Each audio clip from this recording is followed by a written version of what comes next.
Actie vieren troch te picknicken. Dat gebeurde van een beetje bij het badpaviljoen van Hilpen. Een soort mensen die in een mei aan het protest omdat ze vinden dat het oude, vertut gebouw opknapt worden moet. In 2009 is het paviljoen troch de eigenaar, de directeur van camping Schuilenburg in Hilpen, sletten.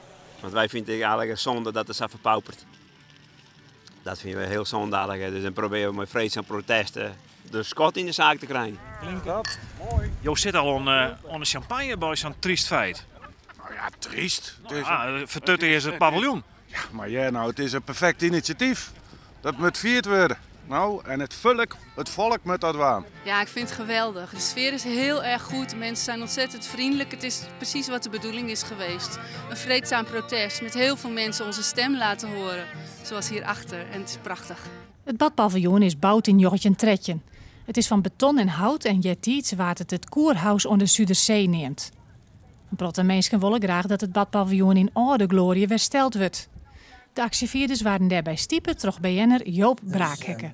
Ja, als je het mij vraagt zou ik zeggen, Hilpen, wees blij en heb een open oog voor de toekomst.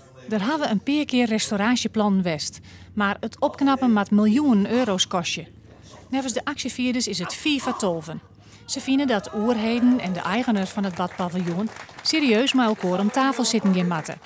Daarom waart wethouder Stoker op het eind van de actie nog verrast met een petitie. Ja, dit is natuurlijk een prima initiatief. Nou, om Sjen te laten van er zijn echt veel mensen die hier in deze buurt recreëren en zitten willen.